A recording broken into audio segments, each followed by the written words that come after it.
कार्यवाहक सचिव श्री एम नागराज ने शस्त्र प्रदर्शनी देखी। प्रभारी सचिव नागराज ने शस्त्र प्रदर्शनी में भारतीय सुरक्षा बलों की मजबूती और तत्परता की सराहना की। वाव थराद जिले में 77वें गणतंत्र दिवस का भव्य आयोजन किया जा रहा है। राज्यपाल और मुख्यमंत्री की गरिमामयी उपस्थिति के साथ राज्य सरकार का पूरा प्रशासनिक तंत्र इस ऐतिहासिक समारोह में उपस्थित रहेगा। चूंकि नए जिले के गठन के बाद वाव थराद में आयोजित होने वाला ये पहला बड़ा राज्य स्तरीय कार्यक्रम है, इसलिए जिले के लोगों में विशेष उत्साह और उमंग देखी जा रही है। प्रभारी सचिव श्री एम नागराज ने समारोह के अंतर्गत आयोजित शस्त्र प्रदर्शनी देखी और उन्होंने भारतीय सुरक्षा बलों की मजबूती और तत्परता को प्रशंसनीय बताया। इसके अलावा विभिन्न विषय आधारित प्रदर्शनियां, कलाकृतियां और सांस्कृतिक कार्यक्रम आयोजित किए गए। 25 जनवरी को मालूपुर में एक भव्य सांस्कृतिक कार्यक्रम आयोजित हुआ। कार्यवाहक सचिव श्री एम नागराज ने बताया कि 25 जनवरी को मुख्यमंत्री विभिन्न विकास कार्यों की आधारशिला रखेंगे, जीआईडीसी का उद्घाटन करेंगे और नवनिर्मित जिला सेवा भवन की आधारशिला रखेंगे, जो नए जिले में विकास की एक सशक्त शुरुआत का संकेत है। ये उत्सव वावथराद और सुईगाम सहित दूरस्थ और सीमावर्ती क्षेत्रों में स्वास्थ्य, शिक्षा, उद्योग, रोजगार, युवा विकास और कृषि क्षेत्र में विकास को एक नई दिशा प्रदान करेगा। 77वां गणतंत्र दिवस जनभागीदारी और विकास के प्रतीक के रूप में जिलेवासियों के लिए यादगार रहेगा। वेरसी भाई राठौर, वंदे भारत समाचार ब्यूरो चीफ, वावथरा। 77માં પ્રજાસત્તાક પર્વ રાજ્ય કક્ષાનું ઉજવણી અત્યારે વાવ થરાદ જિલ્લાનું આયોજન કરવામાં આવી રહ્યું છે। આ ભવ્ય ઉજવણીમાં રાજ્ય સરકારના તરફથી માનનીય ગવર્નરશ્રી અને માનનીય મુખ્યમંત્રીશ્રી, આખી રાજ્ય સરકારના વહીવટી તંત્ર અહીંયા ઉપસ્થિત રહેવાના છે।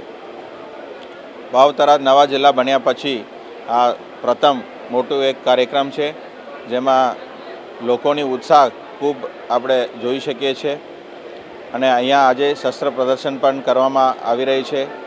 એ સિવાય લોકોને ઉત્સાહ દરેક કાર્યક્રમના જે તૈયારીમાં એ લોકો ભાગીદારી બતાવે છે અને આ ઇન્ટિરિયર અને પછાત વિસ્તારના નવા જિલ્લાના દરજ્જો આપીને રાજ્ય સરકારે જે વિકાસ માટેની મુહિમ લીધું છે એનું સાચા અર્થમાં હવે લોક સુધી પહોંચાડવાનું જે તબક્કો છે આવી ગયું છે અને આ જે કાર્યક્રમ છે એમાં અલગ અલગ પ્રદર્શન પણ કરવામાં આવી રહી છે, કૃતિઓ પણ રજૂ કરવામાં આવી રહી છે, સાંસ્કૃતિક કાર્યક્રમોની પણ આયોજન છે।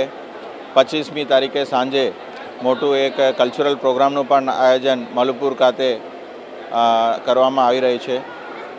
માનનીય મુખ્યમંત્રીશ્રી દ્વારા સવારથી 25 તારીખના રોજ કાલે સવારથી અલગ અલગ ભૂમિપૂજનના કાર્યક્રમ, જીએડીસીના ઉદ્ઘાટન અને જિલ્લા વહીવટી તંત્રના જિલ્લા સેવા સદનનું પણ ભૂમિપૂજનના કાર્યક્રમ પણ થવાનું છે। એટલે જિલ્લાનું જાહેરાત થયા પછી તરત જ જિલ્લા સેવા સદનનું કામ પણ ઝુંબેશના રૂપે સ્થાનિક વહીવટી તંત્ર દ્વારા ઉપાડવામાં આવી છે। એનું જે સુંદર શરૂઆત છે માનનીય મુખ્યમંત્રીશ્રીના વરદ હસ્તે થવાનું છે।